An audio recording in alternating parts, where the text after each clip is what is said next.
Hey, listeners, I'm currently on a break so that I can rest, write, and prepare new episodes of the podcast, which will begin airing on Thursday, September 11th, 2025. I am so excited about that episode, which is going to be with Dr. Ingrid Clayton, where we're going to discuss her new book on fawning. It is going to be amazing. Until then, I've curated an encore season of some of the most popular episodes thus far. So, if you're new to the podcast, this summer season is a great place to start. But if you've been around for a while, these episodes are definitely worth a second listen. And I know you're going to get something new out of each and every one of them. And I can't wait to hear what that is. So, be sure to share that in the comments or text the podcast to let me know. All right, let's go ahead and dive into this week's episode.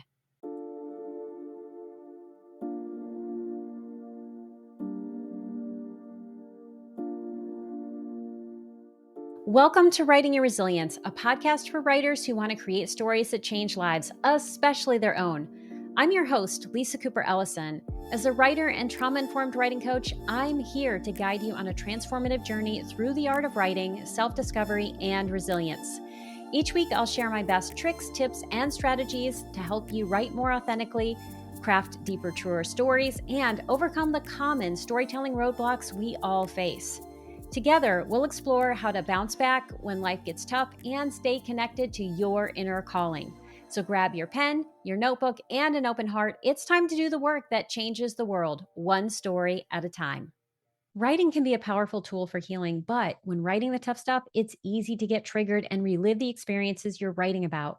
If you're wondering what to do when you're triggered and how to care for yourself and your writing life, join me and somatic experiencing practitioner Kirby Moore as we explore how the nervous system works and how to care for it and your creative life. During this episode, Kirby will teach you a powerful tool you can use right now to calm your nervous system and experience a greater sense of calm and ease. While you can listen to this on any platform, if you're a visual learner, this is a great episode to watch on YouTube. Let's dive in. Listeners, you might know that I've spent the last decade helping writers reclaim their voices after trauma, but this is what you may not know. I'm about to teach the course I've always wanted to create. Free Your Voice, Fuel Your Motivation is a 12-week mindful memoir writing program that brings together everything I've learned about nervous system regulation, creative flow, and writing with authenticity and joy. I've designed this to help you write the truest and best versions of your stories. This process isn't about pushing harder, it's about creating the conditions where your creativity can actually thrive. And if you're ready to reconnect with the writer you truly are, this program is for you. Applications will open on August 1st. Space is limited. If you're interested, visit the link in the show notes today to learn more. I would be so honored to work with you. Well, hello, Kirby. Welcome to the Writing Your Resilience podcast. I am delighted to have you on today. Thank you so much. It's great to be here. I'm really looking forward to our discussion today. Well, I am too. And I'm really excited, not just for myself, because I know that I'm going to learn some new things from you, but so many people have questions about the best ways to work through trauma. And how do you work with your nervous system? And you have many different answers for us. So I'm going to begin by giving you a chance to tell us a little about you and what you do. Sure.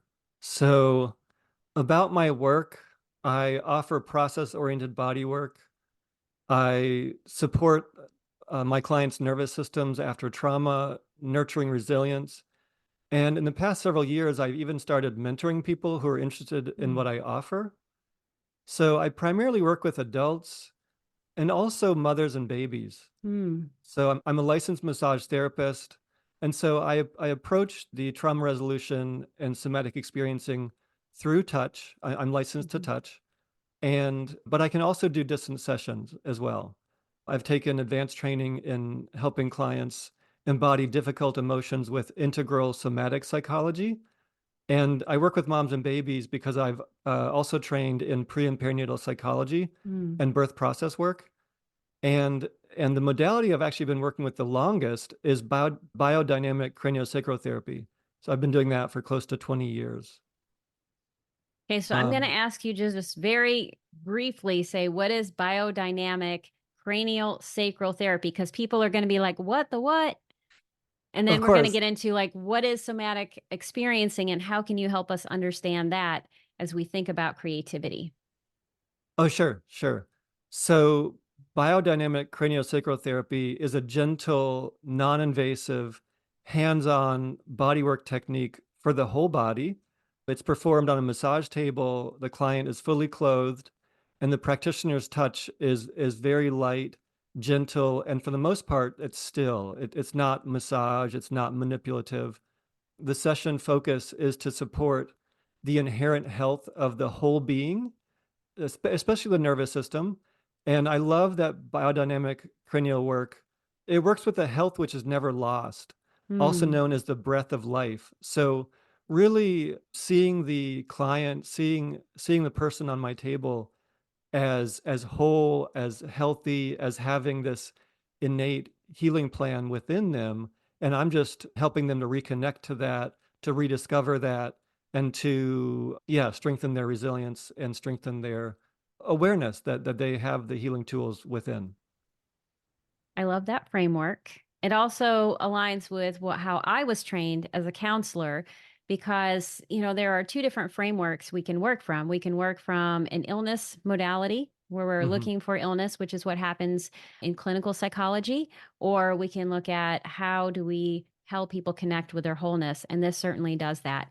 And I have experienced that. And what I can say about that is that it allows you to be in your body, especially if you're a person who has trouble being in your body. Right. Yeah, there's a lot of research that shows early developmental trauma can lead to checking out, whether it's, Yeah. lighter daydreaming or a deeper freeze kind of dissociation state. But it's very common. But thankfully, there's many tools and methods for working through it, and it can be repaired, it can be healed. It's not a life sentence. Personally, I have come so far in the past 20 years in terms of embodying, feeling what it's like to be human, and yeah, yeah, really being here. Being here is the most important thing we can do, both as human beings and as artists. And yet, it can be so challenging for so many people. And so, you do cranial sacral work, you also do somatic experiencing. Help us understand what that is because I see it as a buzzword everywhere and people don't know what it is. Right. Somatic experiencing is very popular these days, right? They're creating new trainings all the time, all over the world now, and so there's thousands of people certified. And somatic experiencing, also known as SE for short, Mhm. is a powerful modality. It's a set of tools in which a number of health and wellness practitioners can be trained. So its primary aim is to release, recover, and to resolve trauma, shock, or other stress disorders. Mhm. In SE, practitioners learn about the physiology of trauma and the way it can get stuck in the autonomic nervous system. And so they learn tools to reorganize the nervous system and nurture resilience. Because a number of different practitioners can be trained in SE, the somatic experiencing practitioners offer nervous system repair work within their scope of practice. Mm. So for the most part, I'd say the most SEPs are actually psychotherapists. So Mhm. they may not have hands-on if they don't have that background, if they don't have that training. Whereas myself, I do more hands-on work and less psychotherapy because of my scope of practice. It's a 3-year training where you attend these modules for 36 days total, as well as completing many personal sessions and receiving ample supervision Mhm. over that time. That's really helpful because I know that there are going to be people who want to work with someone who has experience in somatic experiencing. And what I hear you saying is that somatic experiencing is a training, it's kind of an add on to what you're Mhm. already doing if you're in a healing profession. So, if you're a therapist and maybe talk therapy is the way that you tend to work with people, somatic experiencing is going to be a way that you work with people in addition to the talk therapy. So there's going to be a lot of talking involved. Whereas with you, massage is that's the modality that you first trained in. So you approach somatic experiencing from that lens. And so that's why there's the hands-on with you, and there's probably going to be more talking with someone else. Right, right. Because of my background working with the polyvagal system, working with birth process work, the integral somatic psychology, I've done training to heal developmental trauma. Mhm. And so I there can be some talking with me as well, but clients can really tell me, what they want and what's better for them. About 10 years ago, I realized through my touch that I could feel when people were checking out under my Mm. hands. So, yeah, about 10 years ago, I felt through my touch when people were present and when they weren't, right? Which Mhm. is which is fine. We all check out from time to time. Yeah. Life happens, stress happens. And however, in the past 5 years or so, I've realized I can now feel that without touching somebody. And Mm. so I can do distant sessions. I do distant SE sessions with people. I have a number of clients in Europe and actually in Asia who I've never met in person, and we Mm. do great work together. So, So let's talk about this whole issue of checking out. I know you have okay. some exercises you're going to have us do. I'm very excited about that. We're going to Uh-huh. work through that together. But before we get there, you talked about checking out. And there are a lot of different ways that people can check out. Sometimes you're just daydreaming. And I think writers in particular, and also other kinds of artists, try to check out because they're trying to tap into something outside of themselves. And yet, there are types of checking out, we'll call it dissociation, that are not necessarily helpful to you, or they're not necessarily enhancing your creativity. Can you talk about the difference between the two, or why it might be important for you as an SE practitioner to know when someone's checking out? Like, why would you care about that? Sure. So I have a number of analogies and yeah, I've got some thoughts about this for sure. First of all, if we go through a loss or if we go through a big stressor, Mhm. there may not be any trauma around that at all, right? But if I'm processing big grief, if I'm processing a loss, I might check out from time to time. I might find Mhm. myself daydreaming. I might just need to lay in a hammock in the backyard for 2 hours and just stare Yeah. at the sky. And so that's one level of checking out, right? But there's certainly a deeper level.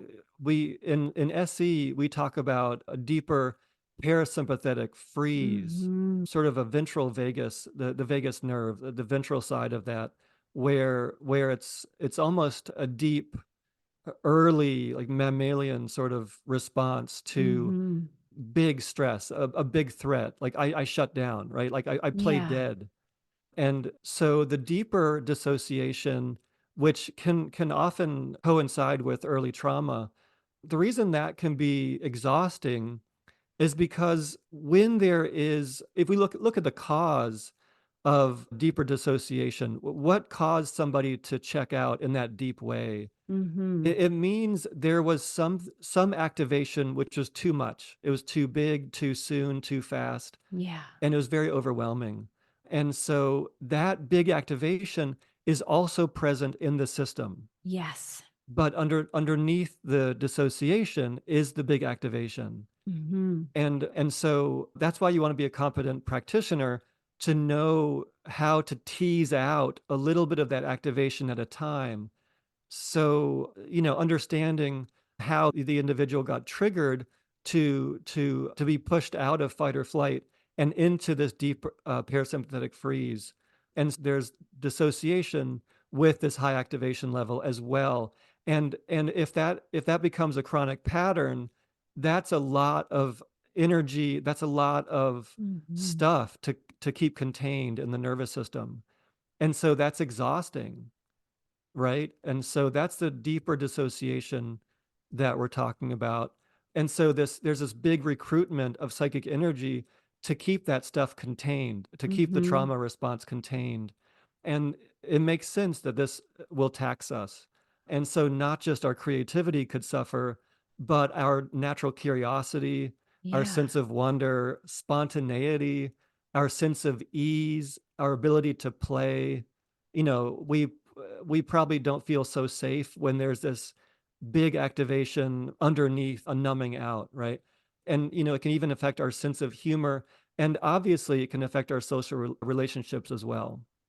Yeah, absolutely. I had some two pretty big ahas in this area that I think go along with everything that you're saying because I have a high capacity for dissociation.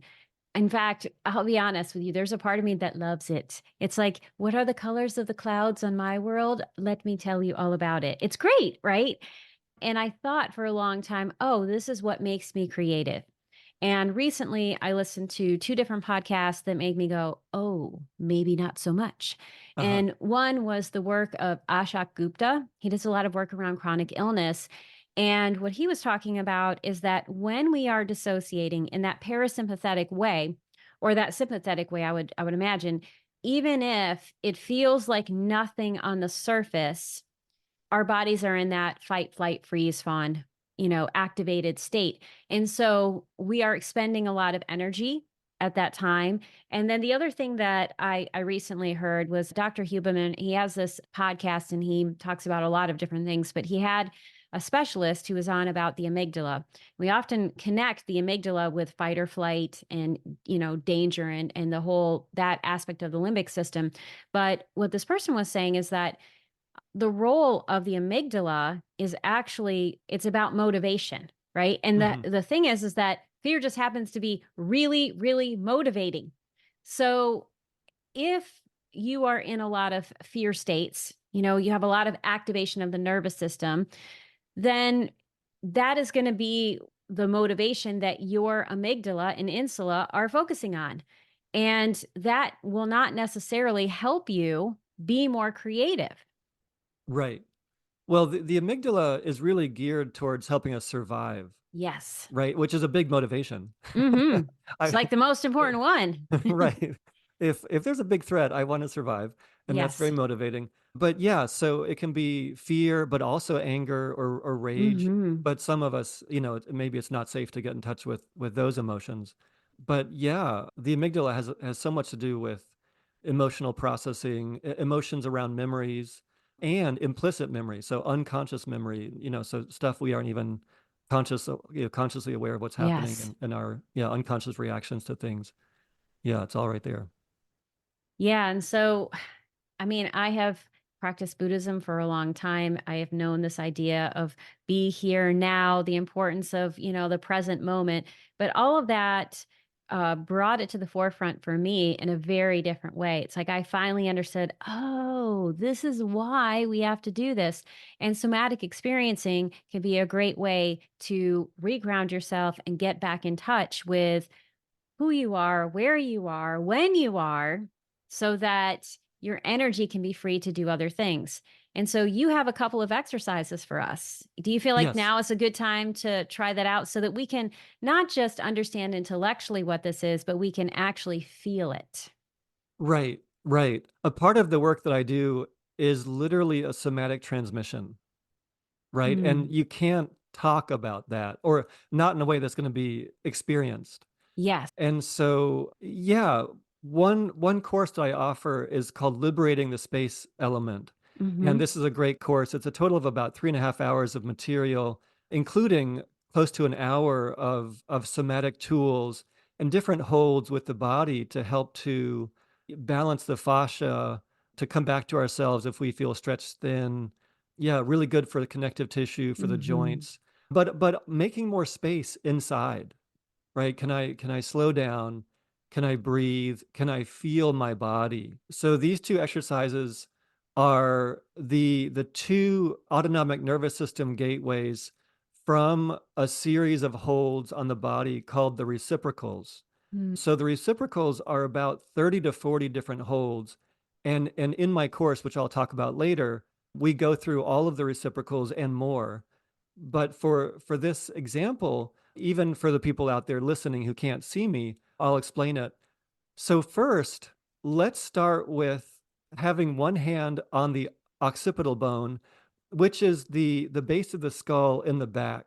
So basically, if your thumb is on the point where your neck and head come together, the rest of your hand is on the occiput bone. Okay, so one hand is on the back and the base of your skull, and then the other hand will be on your sacrum. So the base of your spine, the sacrum is where spine and pelvis come together.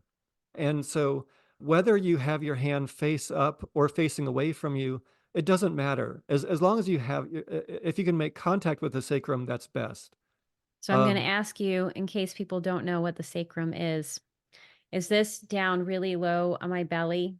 So am I on my belly or am I on my back? Like, oh, where okay, is my so you're hand? you're on your back. Yeah, thanks for asking. Yeah, so the sacrum is the triangular shaped bone at the base of the spine. Okay, so I'm And going to go ahead and put my hand behind myself. yeah, and so yeah, so you're near your butt, near your glutes. And so when you touch both occiput to sacrum, I want you to take 3 deep breaths and notice what happens inside as you do so.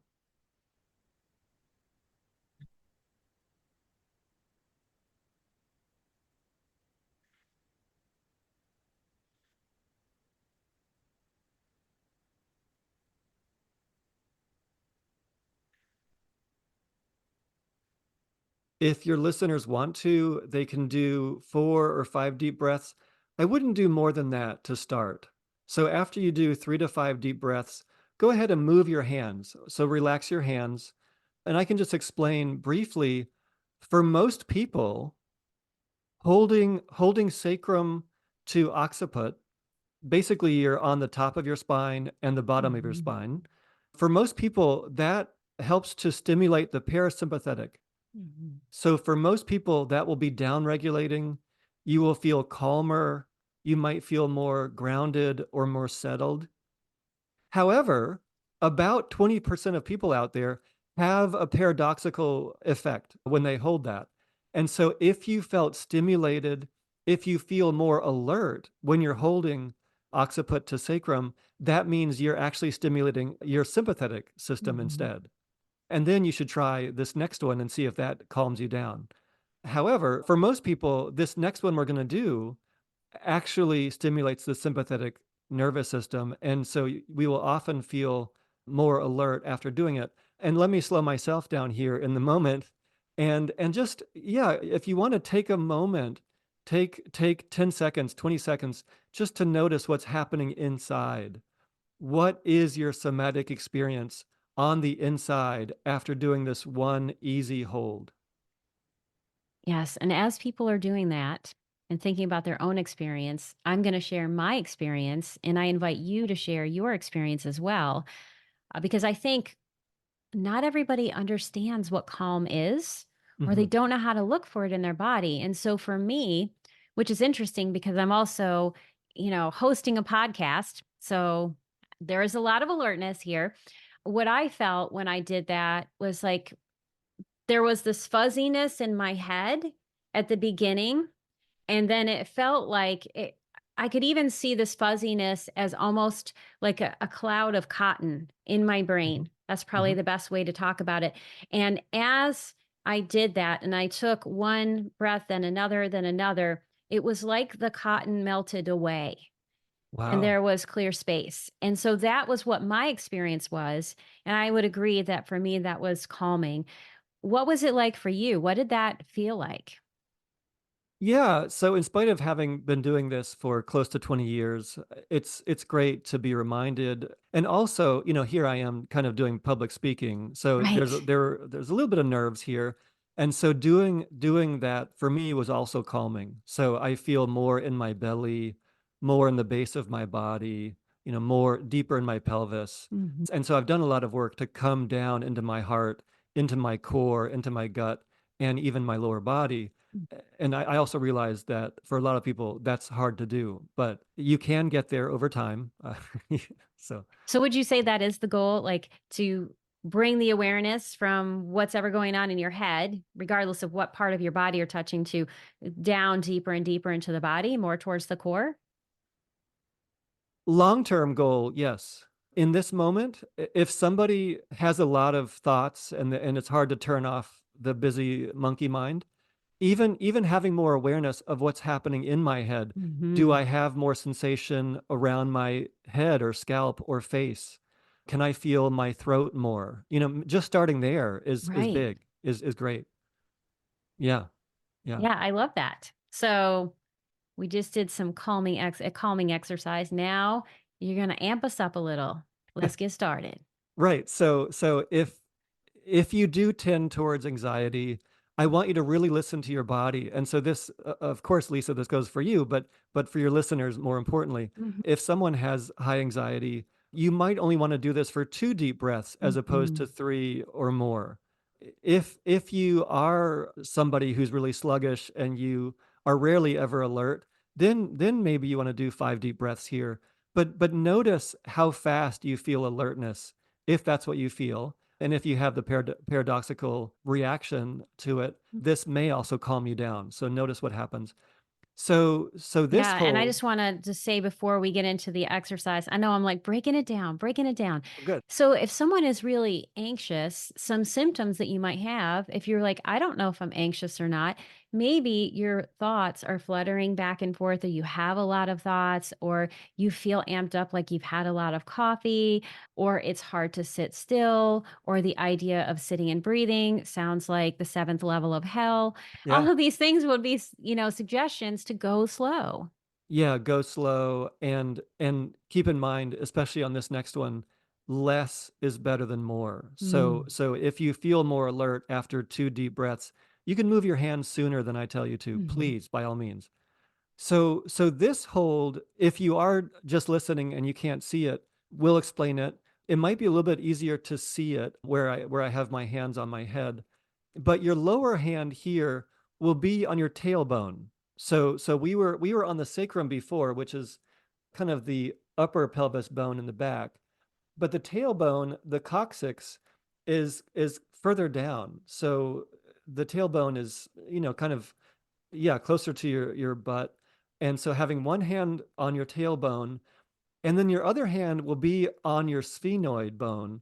The sphenoid is actually a bone which is mostly behind the eyes. And so what I'm going to do is I'm going to wrap my fingers kind of in front of my eyes. And so I'm going to try to touch the a little bit of my temple on both sides. And so if you are watching, you can see it, but So I'm you're just going taking to off my be. glasses so I can touch both sides of my eyes. Oh, good. Yeah, yeah. If you have glasses on, take those off. It makes it much easier. And so you're touching where your head, instead of the flat part of your face, where your head turns to go to the side, you're touching around those sides. Mhm. And take 2 or 3 deep breaths here and notice what happens inside.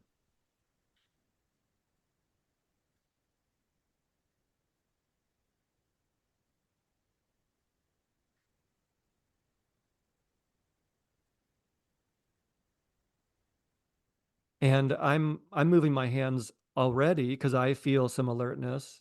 I did get to 3 deep breaths, but that's about my limit today. So what did that alertness feel like for you? Yeah, just a little amping up. I feel more awareness around my chest, more Mm. awareness around where I was touching. So around my eyes, around my temples. It's very subtle for me. And I think for most people, it'll be very subtle unless you do hold it for longer. But how about you, Lisa? Did you notice any effects? I had kind of a mixed experience, and that may be because, we're doing this podcast, but I felt like around my eyes where I was touching, my head felt calmer and more focused, but I did feel that amping up of the energy in my core.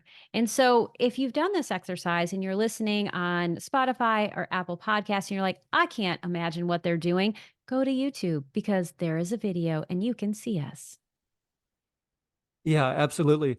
And if you did get amped up a good amount by doing that last one, you can go back to the first one, holding occiput Mhm. and press pause, hold occiput and sacrum again for 3 to 5 deep breaths.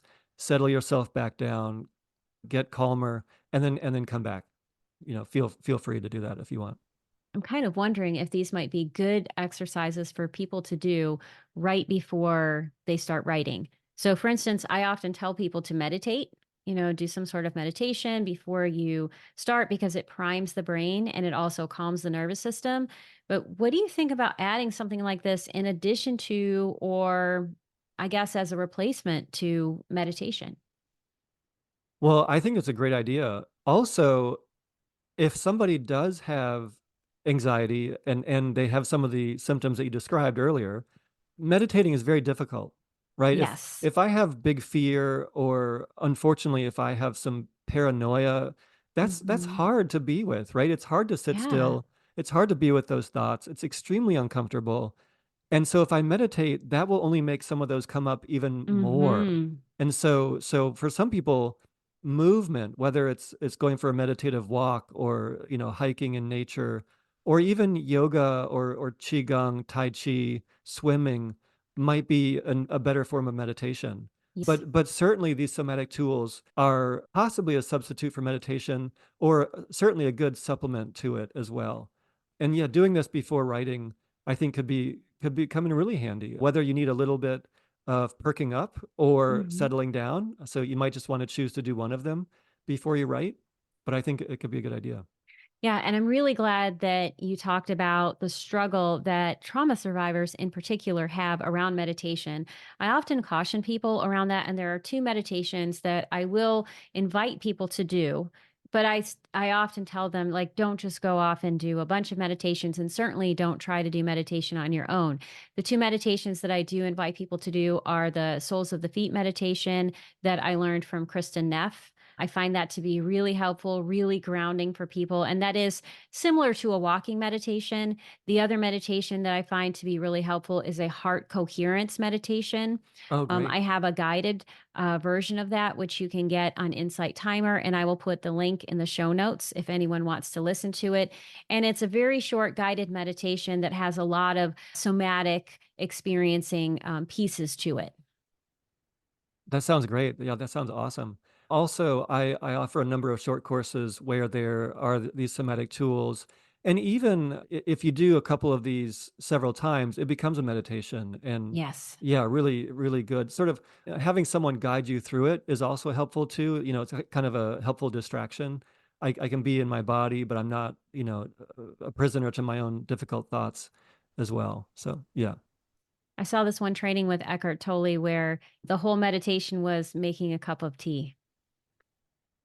Oh, yeah, I did a meditation where we had to sit, I think it was for 5 minutes, and enjoy a single raisin for 5 minutes. I have done that as well.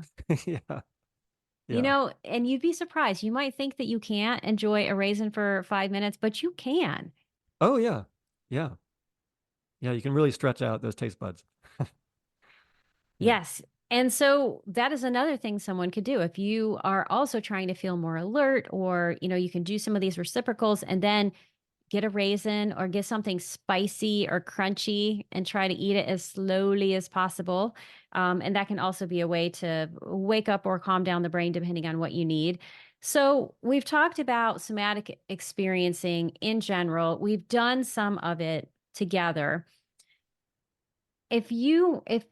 I work with writers who have Mhm. really tough stories, and some of them have therapists. And this was something I didn't know when I was working as a therapist, but I'm really clear about now is that writing itself, especially if you're writing about tough experiences, is not simply the act of writing. You are reliving the experience because the brain doesn't tell time, right? Right. Remembering activates some of the same parts of the nervous system as actually going through the experience. So if someone is triggered in the middle of a writing session, or they leave a writing session and they just can't shake it off because they were dealing with some tough stuff and it's just still there and going, through them.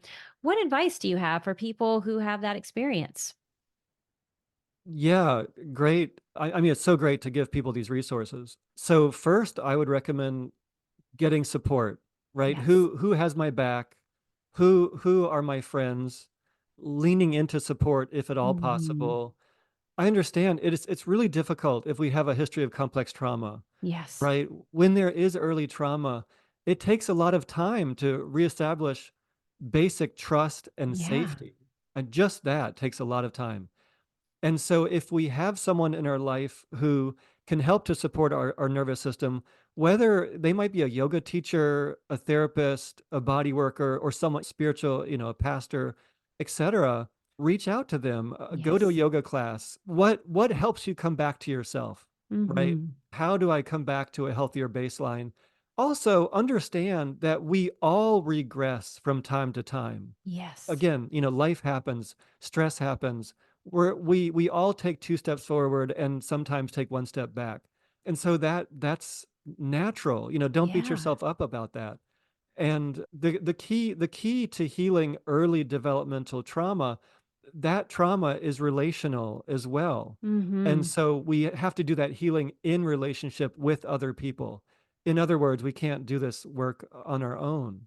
I just want to reiterate some of the things that you said that I think are really important is one, don't go it alone. And I think Mhm. there are two ways that people can do that. Number one, it is important if you are dealing with a tough story to have one person who is trained to bear witness to your experience and walk that journey alongside you. You deserve that. And in fact, denying yourself that can actually re traumatize yourself because you can reenact what happened to you when the bad thing was going on. So definitely have that support. Another thing that I often tell people is to do what I call the sandwich technique, which is contact someone, even if it's a writing group member, they don't need to know what you're writing about. Like they're not your therapist and you don't need to treat them like one. Tell somebody, hey, I'm going to do a tough writing session. I just want to let you know, tough writing session ends in 30 minutes. Can I just call you and tell you what I'm going to do for the rest of my day?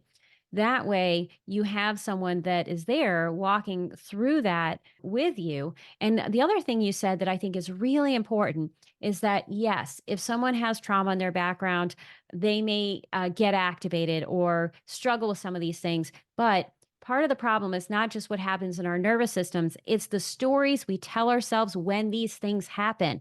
So it's normal to regress. It's normal to have times when you go backwards and you don't have to tell yourself the story that you have failed, that you are broken, that these things will not heal.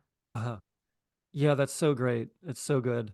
Right. And yeah, we all have discomfort, right? Yeah. The key is over time you do enough of this work, the discomfort does not mean distress, Yes. right? Discomfort only becomes distress when we have a story to hang it on. I love that. Yeah. And so can I, over time we do enough somatic process work, there's a little gap. I can take one breath before I have this instinctual reaction like, "Oh my Mhm. God, there's that pain again. I must be, fill in the blank with some catastrophic thinking." But over time, we can increase that gap and we can have more space between, yeah, the habitual patterns. And yeah, we can start to open up and start to realize, oh, it's just discomfort, right? Mhm. Yeah, fear happens, right? Life happens. Joy, happiness, contentment happens. But yeah, talking about the if somebody gets triggered while they're writing, working on some really difficult stuff, my course on liberating the space element is over 3 hours of material, and in it, we go through all of the reciprocal holds, like 35 different holds, in addition to 2 other techniques, and I unpack them, and there's more of a meditative time for doing it at the end, and so these tools help to create more space in the nervous system, in the fascia, in the body. And so these techniques have been especially beneficial for my clients with complex trauma, people who have really high levels of sensitivity, people who are very sensitive to energy Mhm. benefit a lot from doing the full set of reciprocals. And also once you learn them, you don't have to go through all 35 because that can take close to half an hour. Yeah. So if you find 3 or 4 of these tools that you love and really help you to feel more aligned, you can do those in just 4 or 5 minutes and come back to yourself, come back to feeling centered, feeling grounded. And so this course is $75 to purchase it, or you can also get access to it if you sign up for the coaching level membership on my site, and I hope many people benefit from taking it.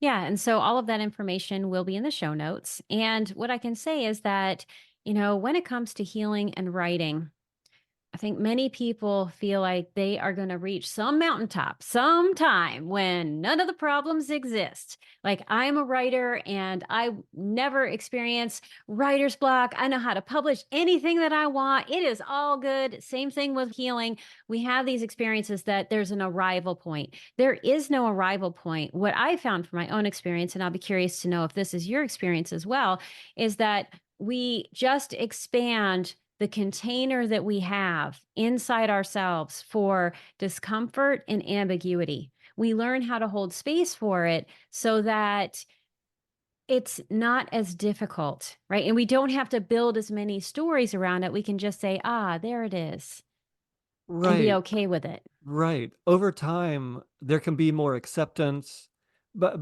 a big piece is compassion for ourselves, Yeah. toward ourselves, and that will also help us to be more compassionate to others as a result, and kindness to self. Yeah, can I understand and acknowledge that given my history, of course I have some ups and downs. Of course I have Hmm. challenging days, challenging weeks. Can I lean into support? So over time, there'll be greater compassion for ourselves, understanding that I'm human. I make Hmm. mistakes. I am not perfect.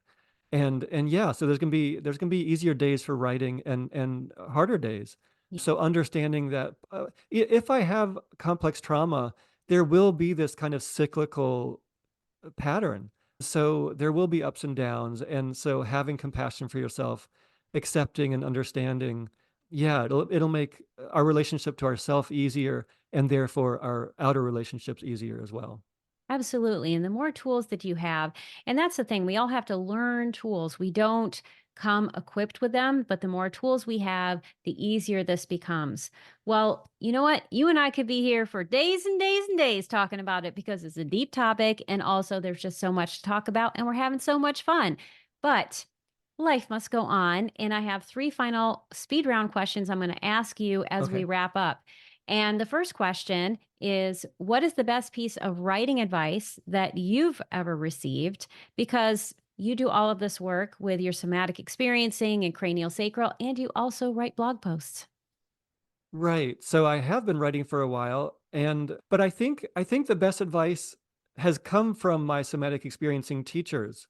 Right? So again, to reiterate, can I be kinder to myself? Can I Yes. slow down a little bit? Take a deep breath, accept who and what and where I am. Hmm. So honoring these natural cycles, yeah, can I accept these facets of myself? Can I permit myself to be with a difficult emotion without assuming there's something wrong? Can I lean into support and share with somebody and say, Yeah. "This is really hard." And for a lot of people, that can be a huge step. That can be a really big step. And also understanding that when there's complex trauma, there's oftentimes shame because I don't have the same capacities or abilities as someone who seems quote unquote normal. I don't like to use that word, but maybe my expectations aren't realistic. Trauma is difficult, but the nervous system can change. It can transform. So, baby steps, right? Can I start being a little bit kinder to myself this afternoon, Mm. tonight, when there's greater compassion, greater acceptance of what is, without as much guilt or shame, then things get easier, including the Hmm. writing process. Yeah. Absolutely.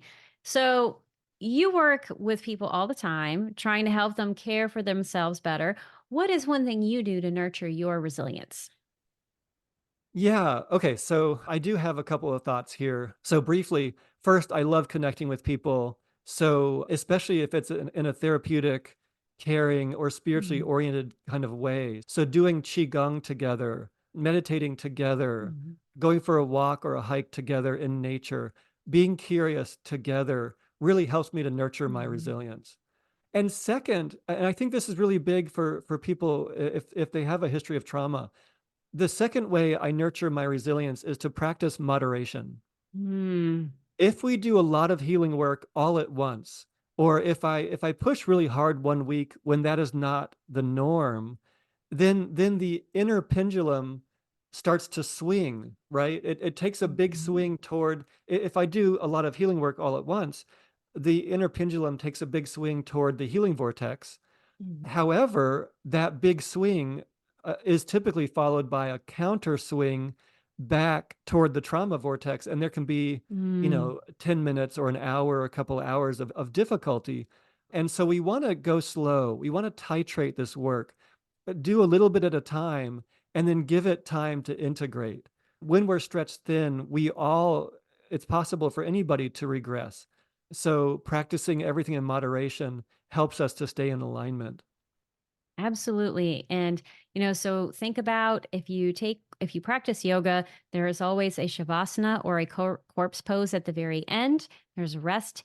And, if you are working really hard to heal and you're experiencing a lot of exhaustion or a lot of emotional volatility, give yourself a break. You do not have to heal all at once. In fact, no one does. Right, So just go right. slow. Yeah, and if you try to push through too hard, it won't stick. And so, yeah, the baby steps, the integration time, the titration, so big, so important there. If people want to connect with you, they want to learn more about reciprocals and your work, what is the best way for them to connect with you? Yeah, thank you so much for this, Lisa. The best way to get in touch with me is either of my websites. So I used traumainformedastrology.com. That's more for coaching for my mentees. It's for distance sessions and for practitioners who want to learn with me. And then I use mkirbymore.com. That's more for somatic process clients and in-person body work. So either of those websites you can find out how to get in touch with me. But also, Lisa, please feel free to share my email in the show notes. This coming fall, I will be offering occasional free discussion groups that are public. And I do monthly Instagram live sessions where we discuss various topics. So I would really be happy for people to reach out and get in touch with me. Yeah. And so all of that will be in the show notes and you can check him out. He already has some Instagram lives. You can go back and check out and then you can listen. And do you have a newsletter that people can sign up for so that they can know when these talks are going to happen? I do have a newsletter. Yeah, you can sign up for that at traumainformedastrology.com. So, So, once again, that will also be in the show notes. Well, thank you so much, Kirby, for being on the podcast today. I am deeply honored that you are here. And thank you so much for these wonderful exercises that will take me through the rest of the day and beyond. yeah, thank you so much. I really appreciate this. I am so deeply appreciative for all that you do and for who you are. So, thank you for bringing these resources and tools to so many people. Thank you so much for listening. If you'd like to learn more about this week's guest, please see the show notes for this episode. But before you go, I would love it if you would text the show if you're on Apple Podcasts or Spotify, or leave a comment on YouTube letting me know your biggest takeaway for this episode or what you loved most about it. And speaking of your comments, I want to thank each and every one of you for the comments that you have shared thus far and the ways that you've reached out to me through email, my Substack, and all of the different ways that you have to connect with me. It has been such an honor to get your feedback and to hear what you love about the podcast. Thank you so, so, so much. I look forward to engaging with it more in the future. And listeners, if you haven't had a chance to connect with me or to share something about the podcast, I would love to hear from you too. Until next time, please remember that your story matters. And as you work on it, you change lives, especially your own.